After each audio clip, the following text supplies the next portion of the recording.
we had some really good questions come in, and a few of the other guys said they might join us on the call. They might pop in from the UK. Big J, before we get into any of our members' questions, do you have any questions for Gilly, Kelly, or myself?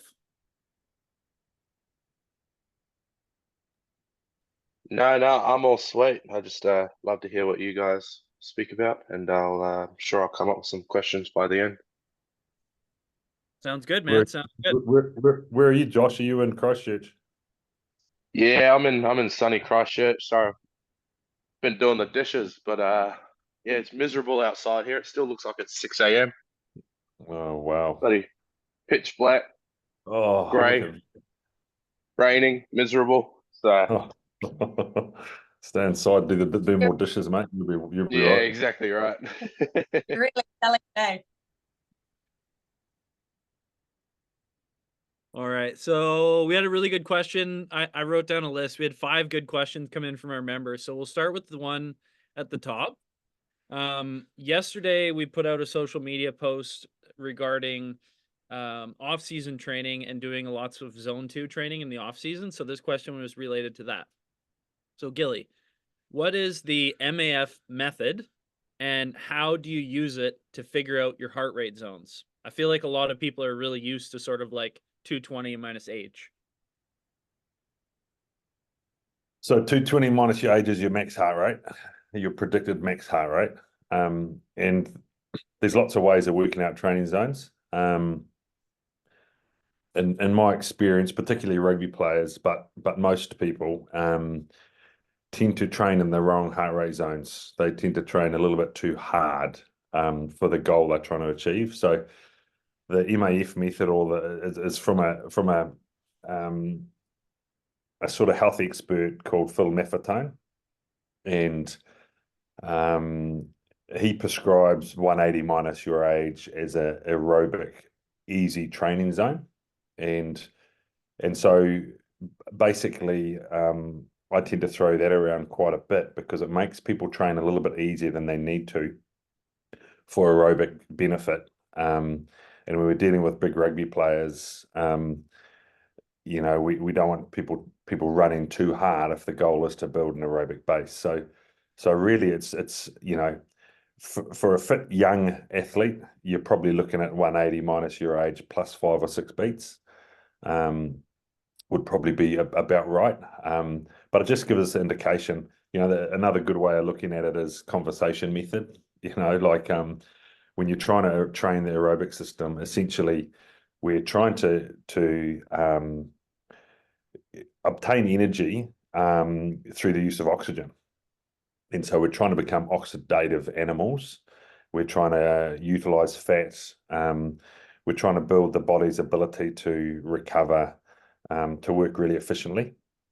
And so, being able to have a conversation while you're running is the other indicator that you're in about the right zone. So it should be easy to talk, or it should be around 180 minus your age, give or take. Now, just that's for aerobic benefit or aerobic training. Okay, so let's be really clear. What tends to happen is people tend to train if they might be targeting the aerobic energy system, but they'll tend to be training what we call no man's land, which is sort of zone 3. And that's where the body's not quite sure exactly what we're trying to achieve because it's sort of dipping into all energy sources. Rugby players typically high zones, zone 4-5. And in between zone 4, when they're not in zone 4-5, they're basically trying to recover. And they're dropping down to zone 1-2. Okay, so if we think of a rugby player running hard for 50 meters, jogging for 10 meters, running hard for 20 meters, then hitting a ruck or a maul and doing something maximal, that's all zone 4-5. That's heart rates around the, probably 80-90% of an athlete's max. And then they stop. And it might be 90 seconds before play restarts, at which time the body's getting back down to aerobic energy system. It's recovering, heart rate's dropping significantly. So we don't necessarily need to train too much in the middle zone. It should be either high end or bottom end.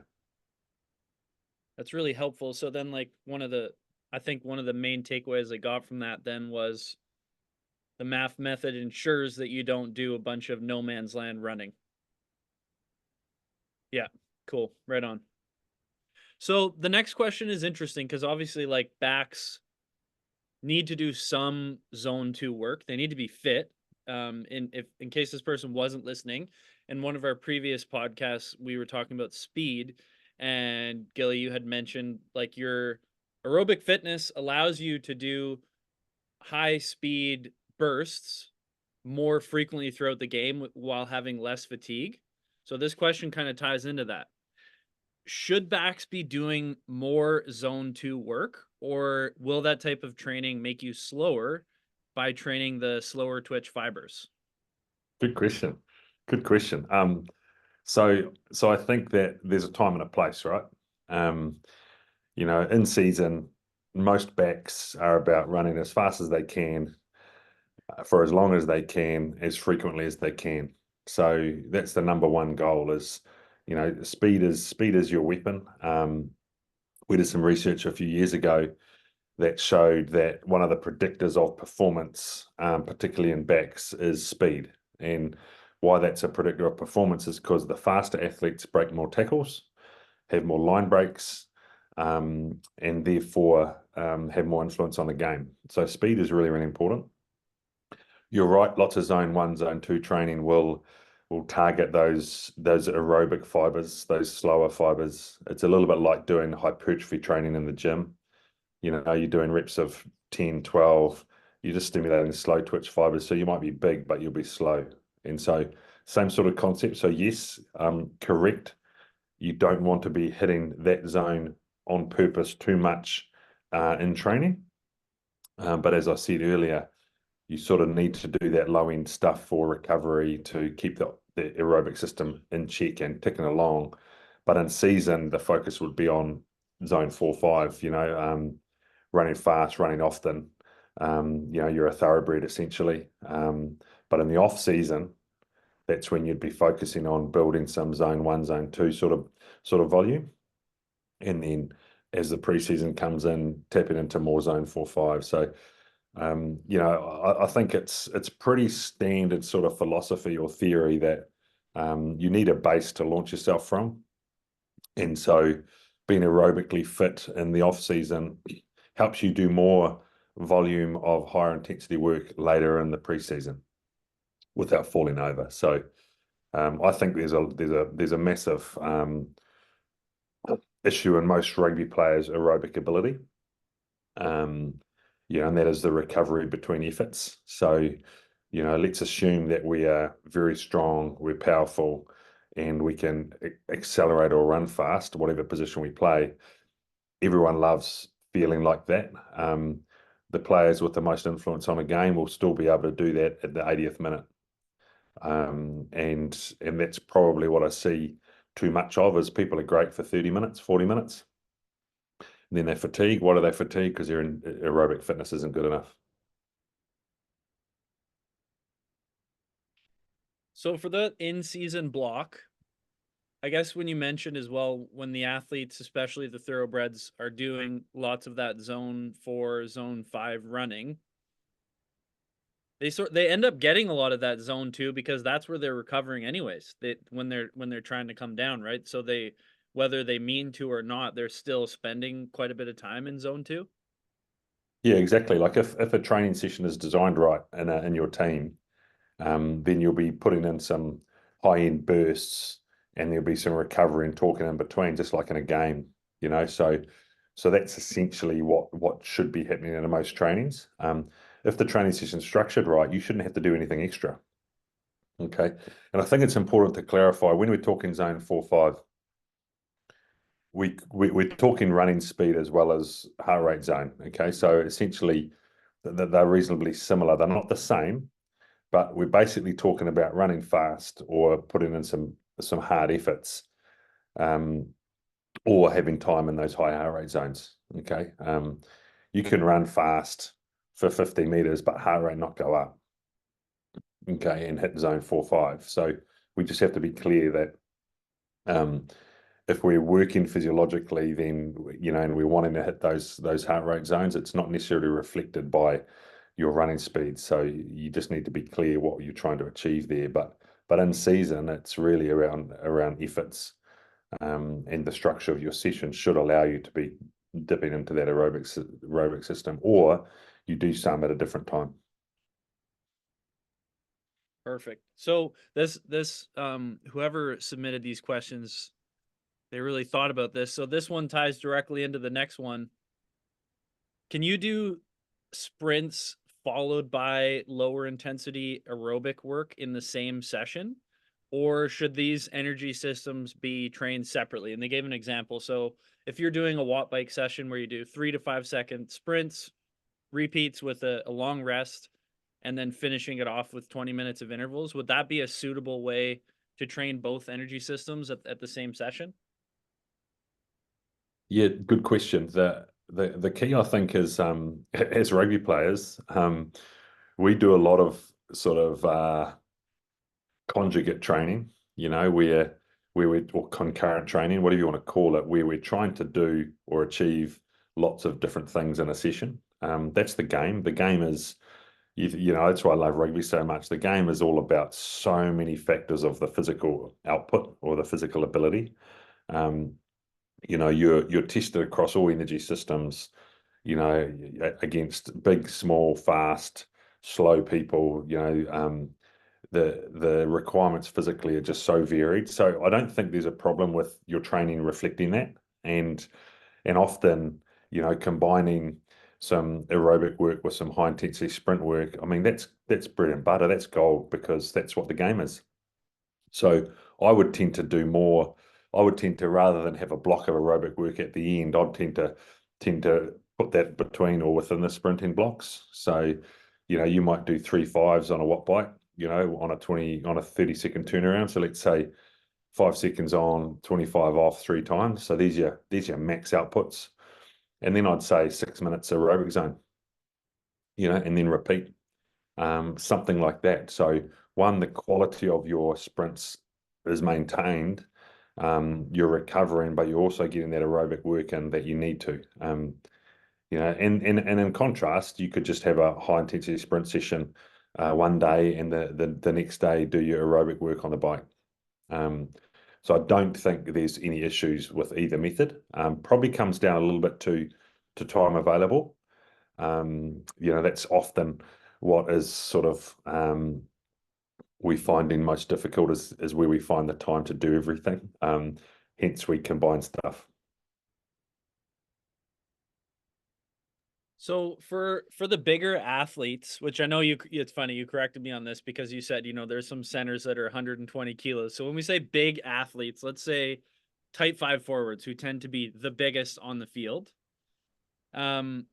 should they be doing more off feet than on feet conditioning to avoid any sort of overuse injuries to their lower body? Good question. I wonder who asked the question whether they're a big type forward athlete. I think if you ask the athletes, they'd all say, yeah, I'd rather not run. Why? Because it's really hard. When you're 120, 130, 140 kilos, you know, running's not easy. Running's not enjoyable. My thoughts would be that you should be doing as much on feet as you can. Because again, in the game, you know, you need to carry your carcass around the field. And if you're better at it than someone else who's been sitting on a bike, then chances are at the end of your time on the field, you'll be going stronger and you'll be going for longer. And I think that's probably the first part of the answer. The second part of the answer is that there's only a risk if you know, like, risk of injury or straining of muscles occurs for a couple of reasons. One, you're doing too much, and so you're fatigued, and so a muscle can no longer do what it's required, so you get a little strain. So that's one sort of part of the conundrum. The other part of the conundrum is you're not fit enough, or the muscle's not strong enough or fit enough to do what you want it to do, and therefore you hurt it. So somewhere in there's the sweet spot of being fit, but not overdoing it. And so I don't think any rugby player overtrains, personally. They only overtrain for how fit they currently are, and generally they're not fit enough. So so I think that in short, you should be doing most of your work running if possible. And only if you're struggling with the load should you be doing your top-ups off feet. Man, that's so helpful because I know, Gilly, with the clients that you and I work with, that's something that'll come up frequently in their, especially their in-season or preseason plans, is like they'll have like a Saturday running block, and we'll get the notification of so and so missed the session, and then you check in and you're like, hey, look, you know, you can do all your gym work, you can be as strong as you want, but if you keep skipping out on those, like that's just going to show up on the field, and it's glaringly obvious. So that's good. That's good to hear, especially because for me, like, you know, I don't play rugby anymore, but I'm big and like totally agree. Like running it's hard.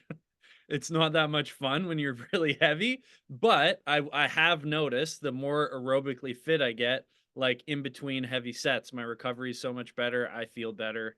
You just got to be mindful of, like, you know, don't train like a marathon runner. Oh, 100%. Like, and it's not I'm not saying that big athletes, let's stick with type 5, should be running every day. Like, I think it's more get your work in running, and only your extras off feet. And it's all about just the messages today is around getting better aerobically. Like, if you know, if a 140 kilo prop can scrum the house down, can accelerate, can tackle, can get around the park in close quarters. Um, you know, their conditioning might be 3 minutes of easy jogging at 180 minus your age. Like, it's not difficult or demanding, but if you keep getting that aerobic sort of hit in over time, one, you'll be lean, you won't be carrying any excess fat because training at that heart rate helps you burn fat. And two, you know, the back end of your time on the field, you'll still be going well. Versus if you were aerobically unfit, you might be great for 20 or 30 minutes, and then you sort of start disappearing on the field. Came back to me as well this morning. I've been, ever since we spoke about it, and you said little and often. That's something that really hit home as well. Like, I think people can forget that you can distribute work over the course of a week as opposed to, you know, trying to pound out 90 minutes of aerobic work. You know, if you, like you Right. said, if you do like 15, 20-minute chunks here and there, it adds up over the course of a week, and then it doesn't feel like you're overloading your body. That's right. And it's like, if you keep the intensity low for this aerobic development, then it's actually very, very good for you. Like a club player that's wanting to get aerobically fitter because they're struggling the last 20 minutes of a game, then it's not necessarily about completing club training and then thrashing yourself with, you know, 10, 100 max sprint efforts. It could be as simple as club finishes, and you chuck a jacket on and you jog around the field 10 15 minutes, you know, like slow, easy, with a couple of mates, maybe passing a ball if you want, getting more reps in, you know, but you just take the zing out of it. And, you know, little and often is, you know, it just makes things achievable, safer, and probably more effective in the long run, because it's realistic, you know, like running every day to get fit is just not realistic. But adding 10 minutes on a session here or there is really easy to do. And you said 15 to 20, like it could be as little as 5 minutes. 5 minutes is better than no minutes. So it's just sprinkling in those little doses wherever you can. Love it. That's super helpful. And to anyone listening too, it was cool to see you program for one of our athletes who's in a fat loss phase, incline treadmill walking. I actually used to laugh at that, but now that I'm in I'm in a peaking phase for my powerlifting competition, so I've been doing incline 10 on the treadmill, walking at about, I think it's like a 10-minute kilometer pace, and then I check my heart rate, and it's like, it's hard work. Oh yeah. It's Yeah. surprising. You know, that's a pretty uh standard morning workout for an All Black halfback. Yeah, I heard him say that. He does that every morning. Aaron Smith. Yep. So cool. Yeah. Every minute, every morning he'd do his 20-minute incline treadmill, and was still probably the fittest, best halfback at the World Cup in 2023. So there's something in it. There's no sort of impact. So it's really good on the body. So as you get older, or as you're building fitness, it's really low risk. But it transfers because you're getting great heart rate elevation. So you get into those zones you need to, but it's not that difficult on the muscles or the bones. So it's definitely a great thing to add in. It could be pre or post workout, 20 minutes incline treadmill, get your heart rate in that sort of 180 minus sort of 30 to 40 zone, and you'll be away laughing. Totally. All right, our last question's a really good one, and it might be really broad. So they asked, which prehab exercises do you recommend rugby players keep in their program every week? So let's assume this is like in season, and they're talking about injury prevention. So just what comes to my mind is like what you really look for is, neck, core, calves. Those are the things that pop up to me. What do you keep in an athlete's program? So we for a long time in rugby around the world, there's been sort of injury surveillance going on. So we sort of know where the hot spots for injury are, and even for positions.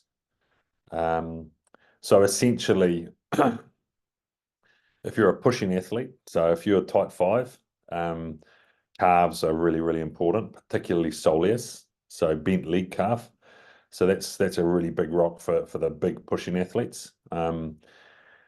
Personally, I think calves for everyone else, straight leg, are important. So gastrocnemius, and that's because everyone else still does calves, but I think there's a performance element to having stiff, strong calf Achilles units. So generally speaking, calves need to be strong in all players for running and pushing. Neck, obviously, concussion prevention or severity or reduction is probably a big focus. So again, to explain to the athletes, you get a strong neck, then your neck is stiffer, so that when you have a collision, the head doesn't sort of go side to side as easily as just a stiff, strong neck. So the chance of concussion or the severity of concussion is reduced. So we've got to get a strong neck in all different movements. And the third one that you missed was hamstrings. So particularly our high speed running athletes. So essentially the loosies out need to have strong symmetrical hamstrings. And so really from some of the research, we know that eccentric work on the hamstrings is vital. So, Nordic hamstring drops or RDLs or single leg RDLs, things like that. If you think about what I've said, basically the posterior chain, so calf, hamstring, glutes, need to be strong. Okay, so we all need them in our plan, and I think you throw in the neck, and then the last one is shoulders. Okay, shoulders are common. It's a shallow joint, and so generally unstable. So we need to build up lots of muscle around the shoulder. So whilst some people think rugby players all they do is arms and shoulders, the point of the shoulders is the more muscle you have around the shoulder, the likely increased stability or injury prevention through collision. So I think we should all be getting big, strong shoulders, stiff, strong necks, and our posterior chain be on point. What that looks like is not just doing those things once a week, but all the time. So in the All Blacks, we do neck work every day. So Monday, Tuesday, Thursday. Okay. Calf work we do every day. Hamstrings or variations of hamstrings, posterior chain we do every day. So, you sort of need to be doing things 2 or 3 times a week to either make gain or maintain. Okay. So I think that's the key. A lot of people program those things once a week. And if you're doing them with an insane intensity, then it's probably enough to maintain over 3 or 4 months. But Most people won't be. If they're playing 80 minutes week in, week out, they'll be sort of ticking some boxes. So I think frequency, it's important, which you touched on earlier, Bucky. It's about sprinkling those things in often, little and often, versus one big hit. Just do a couple of neck bridges every time you're in the gym. Just you're on the field before when you're warming up in your club team, just get your mate to resist your head a little bit so your neck's getting activated. So it's just little and often. How do you find, like, because to me there's a fine balance between like the little and often approach to where people can take it overboard and overload their muscles. So, instead of doing 2 to 3 neck bridges, they might think, okay, I'm going to do 5 sets. I'm going to go until my neck gets sore, or I'm going to do as many calf raises as I possibly can to failure. Like, do you use soreness as an indicator? Do you kind of just say, keep it within this parameter of X amount of number of sets and reps and time? Like, I know it's going to be different for each individual, but how do you, I guess where I'm going with this question is, how do you make sure people don't overdo it? I think the calf's a good example. If you did reps to failure on your calves, then chances are you're not going to be able to run very well tomorrow or the next day, and probably be at risk of hurting yourself in the calves, which is what you're trying to prevent. So it's sort of a bit dumb to do that. I think the key thing is we need to treat those exercises and those muscles just like any other muscle, where in season particularly, we're not trying to necessarily go to failure every set. We're trying to get stronger. So if you're writing down what you're lifting and this is something that I think we still haven't grasped very well, is if we're wanting stronger calf muscles, well, doing single leg reps of 10 with 10 kilos every week isn't getting stronger calf muscles. We should be progressing and introducing overload just like any other exercise. You don't bench the same weight every single week for the same reps. Whereas with our injury prevention stuff, our prehab themes, a lot of people do that. They get into a routine of just doing what they did last week. Actually, let's do 8 reps of calves, but let's go to 13 kilos this week. Okay, and then the week after, let's do 6 reps, but go to 15 kilos. Okay, so we're getting stronger, and then we come back to the 10s, and now we're doing 10 reps. Instead of doing 10 kilos at 10 reps, we're now going to do 12 kilos at 10 reps. Okay, and you just cycle through and you progressive overload. So you're not going to necessarily failure every set. You're not trying to rep out. You're not trying to absolutely smash those calves, because you're actually trying to get them stronger, not necessarily, test their endurance or increase size.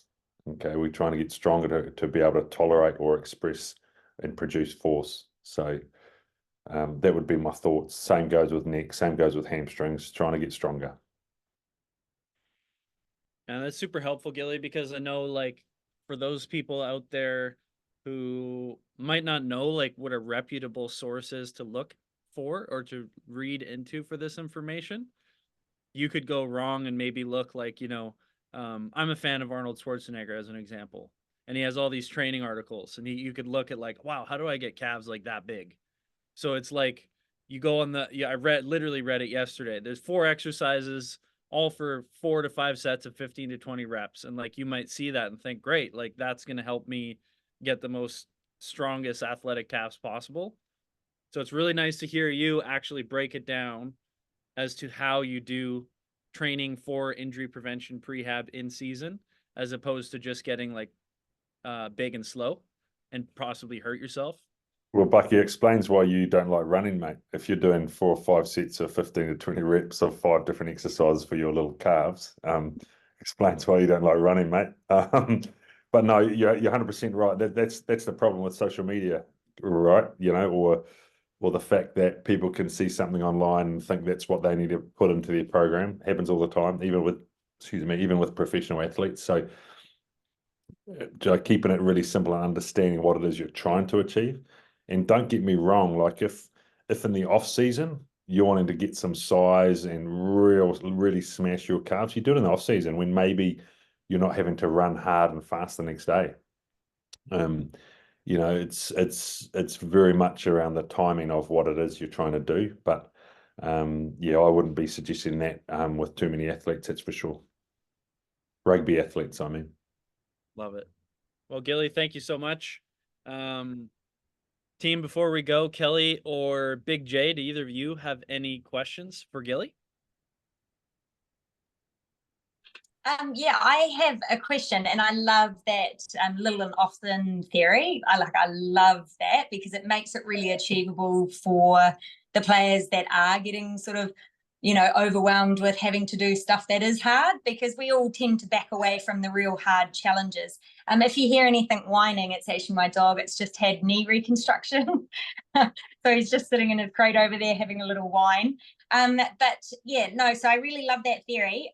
My question for you, because there's a lot of talk now around diaphragmatic fatigue and how that can be confused with either cardiovascular fatigue, or whether someone's just not breathing correctly while they're doing their high cardiovascular exercise. Do you notice a difference with that? Is that something that's out there?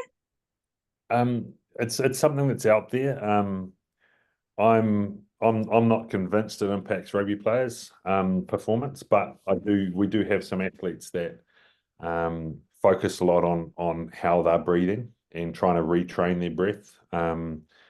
We actually, a friend of mine who lives down the road, Nigel Beach, he's pretty big in this space around breathing properly, being more efficient with your breathing. And so I definitely think there are some issues for some people. Whether it impacts performance, I'm not sure. But I think it's probably worth, if you are an athlete that struggles, to, maybe you feel fit physically, but when you get to the crunch, you feel like you're breathing in an efficient, labored way, then it's probably something you need to sit back and reflect on and see if there's some help you can get. So I know that a wee while ago there's some research done on whether sort of fatigue through the diaphragm was a hindrance to VO2 max performance, and there wasn't. The body still manages to get enough in how it needs to get it in.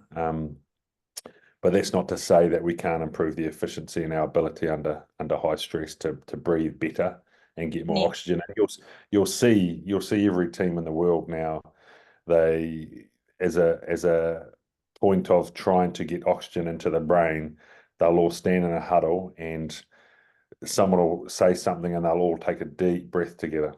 I don't know. You watch next time you see a team that's happening in rugby league and rugby anyway at the moment, and part of that's about trying to concentrate on proper breathing to relax and get in the moment, and a lot of us don't do that. We just puff, and we're not thinking about our breath. So I think mentally there's a lot in it, a lot of benefit, and physically I'm not sure, but everyone's different, and some people will benefit from that sort of focus.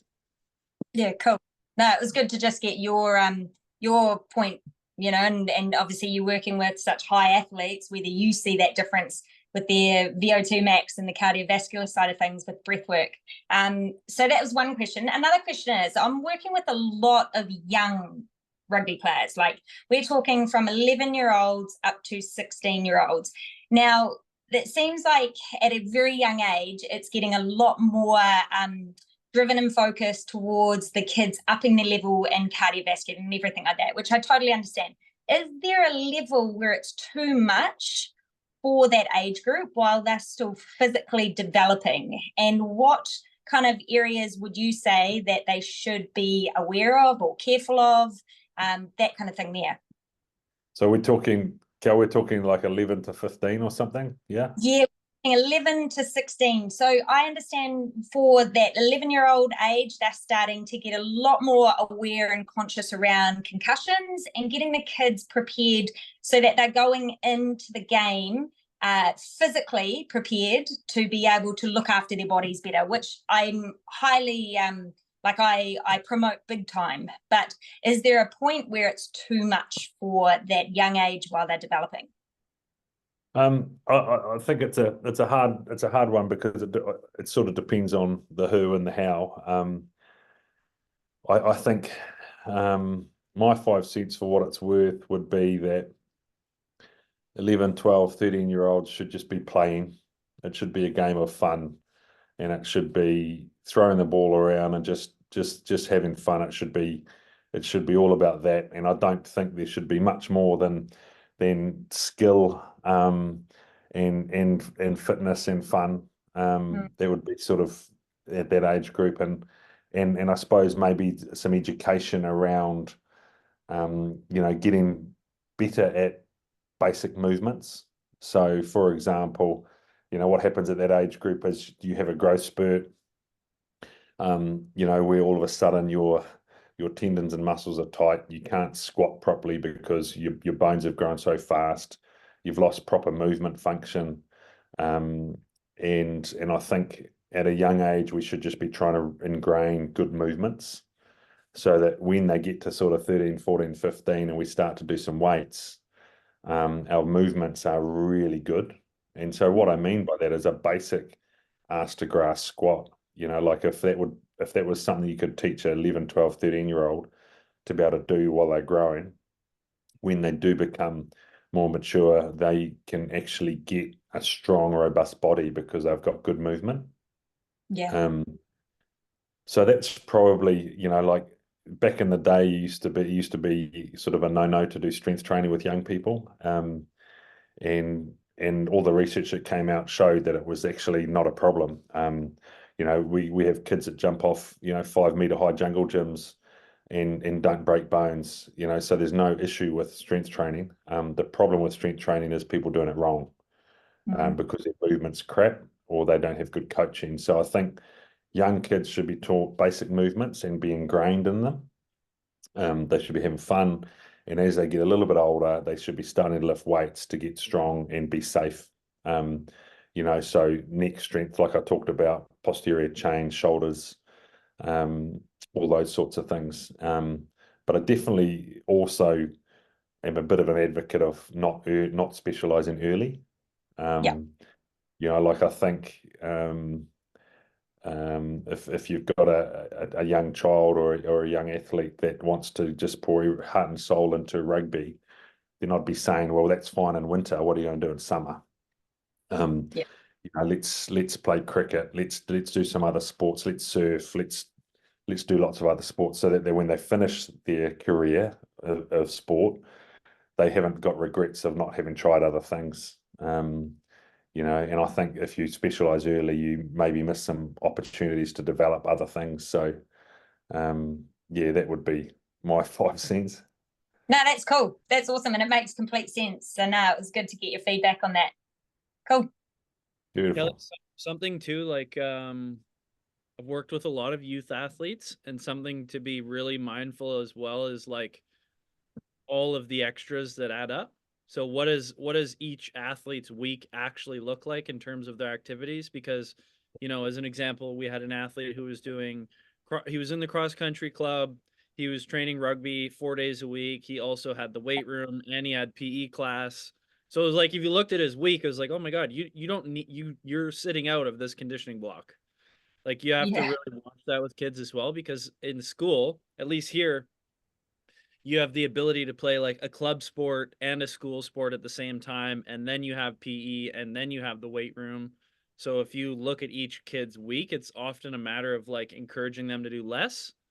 We've had like a few rugby young players that work with us, and the parent, will ask, or they'll ask, hey, can I do something Saturday or Sunday? And it's like, dude, why don't you just like go to the beach? You need a rest. If anything, you're doing too much right now. And that's something I feel like, because it doesn't sell, right? If you're a coach, if you don't have that person's best interest in mind, you could say, well, yeah, your son or daughter needs to come to my special facility to do this XYZ program to get XYZ results. And they're like 14 and they probably just need a good dinner and a rest instead.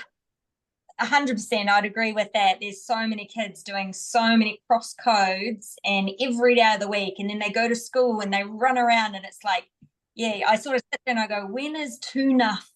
Like when is it too much for these kids that, you know, keep just wanting to do more and do more? And it's like, well, actually, maybe, yeah, like you said, Gilly, have fun and go and do something fun, go for a swim, go for a surf, you know, something that's, you know, a little different than just run, train. So yeah, no, that's good feedback. I think the other point on there too is the balance and having some variety and not doing too much, but also eating enough. Often young guys and girls they'll be really busy with school, with sport and exercise, and they're growing, and they will struggle to provide the fuel they need to do all that and be healthy. So I think it's just as important as actually making sure that energy consumption is on point. Not just loaves of bread like I used to eat when I was a kid. You know, you need some nutrients in there. Yeah, exactly. And that's the thing. The protein intake seems to be, from just observing, seems to be a lot lower, and it's real carbohydrate heavy, because it's kind of like fill them up, load. So it's just loading energy on top of energy without replacing that fuel for the muscle. So I do see that often. I see that often. So, and it is hard. Sometimes kids, they generally want to go towards the carb, just like adults, you know, if they're in that phase where they're not eating as healthy, you generally do want to go towards those carbohydrate fuels instead of putting in the proteins and the good fats, you know. So yeah, no, I agree. Awesome. Good feedback. Sweet team. Well, thank you, Gilly, for your time today. This has been very informative. And to everyone who submitted your questions, thank you so much. We will be doing this again in 1 month's time. Awesome. Thanks. Thank you, guys. Cheers, team. Take care. See you later.